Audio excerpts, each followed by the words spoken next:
Okay, so this is the fun holiday spirit that we're offering. Maybe you're having a rough time with your in-laws, right?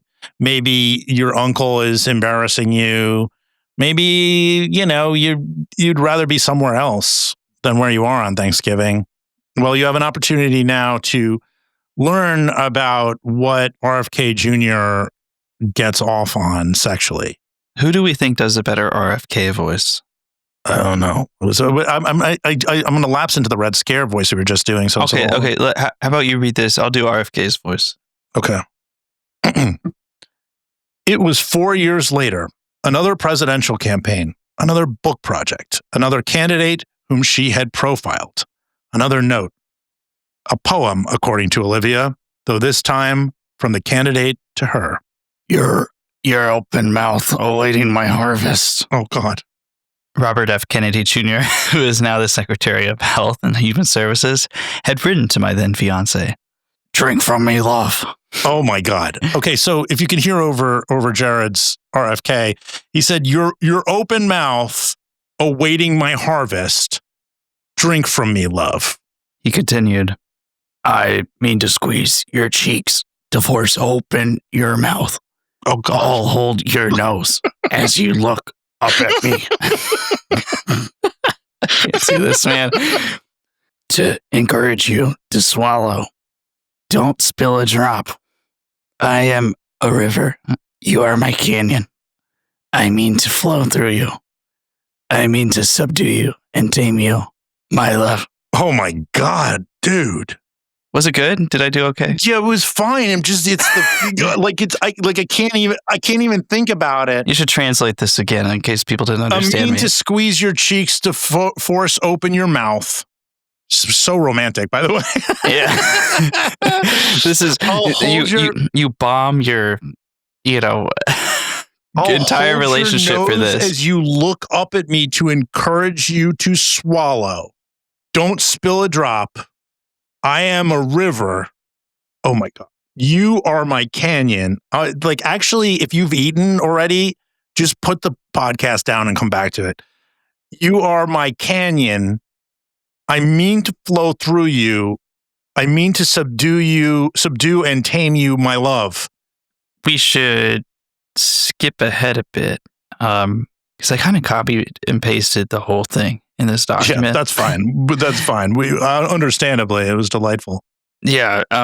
So what we're learning from Ryan Lizza is there was this voice memo where her and Mark Sanford are giggling. Also, Olivia Nuzzi apparently wrote a tabloid-style news story about, quote, how sources in Washington, D.C. and Charleston have been buzzing recently about an unexpected romance.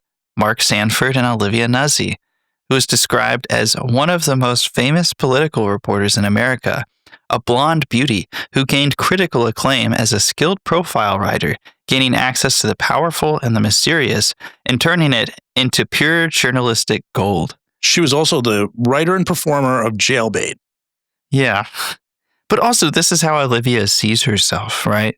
Like I said, it's still the child actor, child model, pop star thing, except she's doing it in a field where that isn't exactly the way it goes.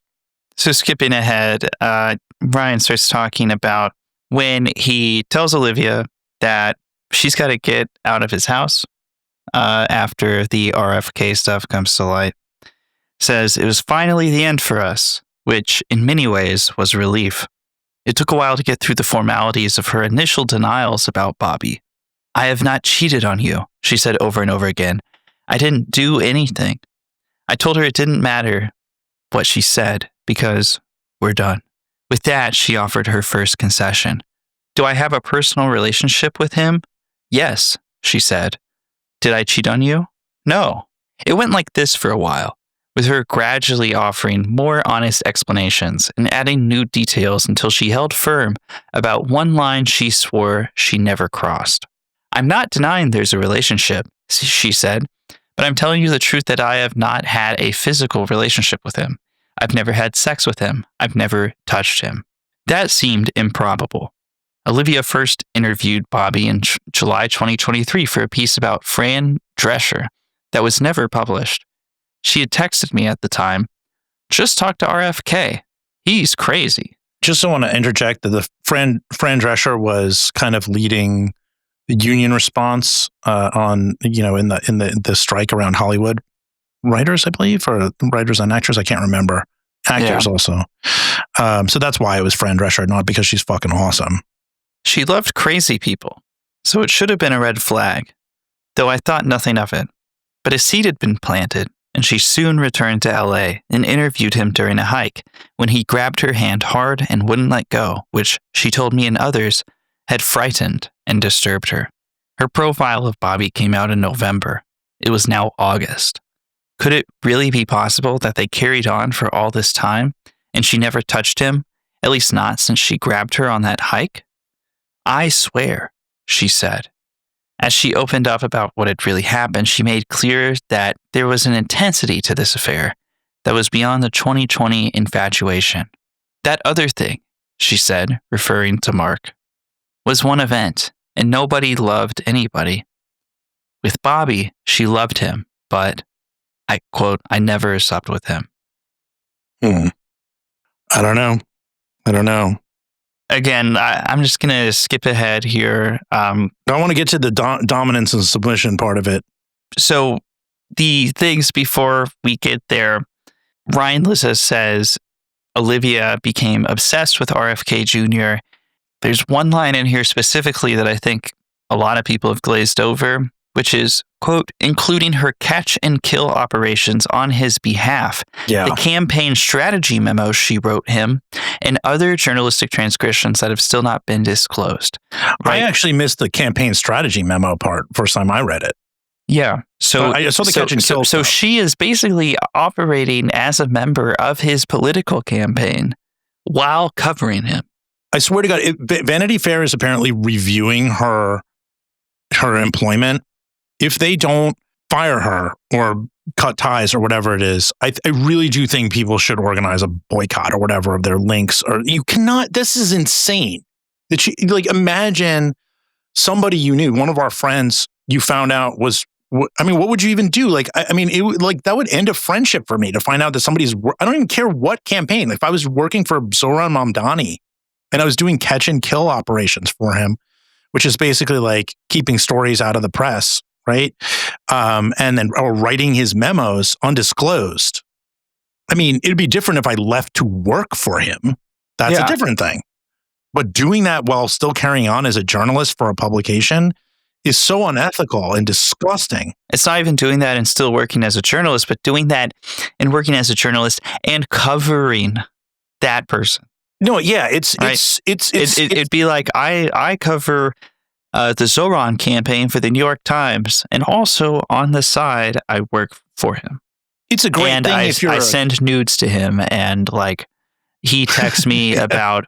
And a lot of people seem to think it was like, oh, he's like, pardon my French, folks. Again, if you're eating, pause it, come back.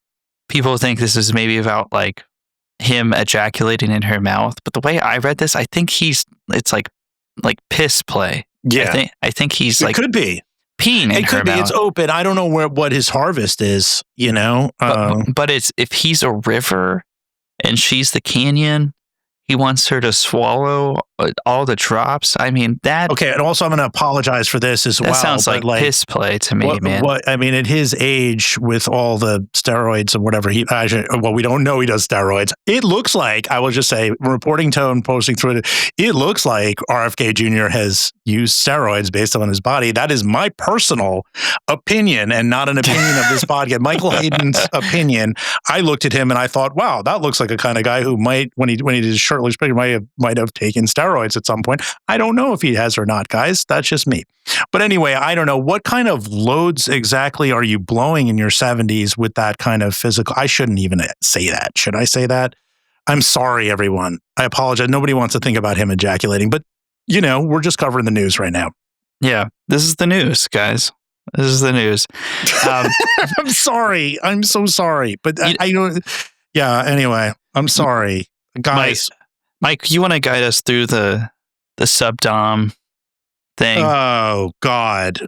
I want to apologize to everyone including the people who are not listening. I'm sorry for everything in my life. I'm sorry. Okay. I'm just everything. I'm just everything. I'll be dead eventually, guys. So just please just go easy on me.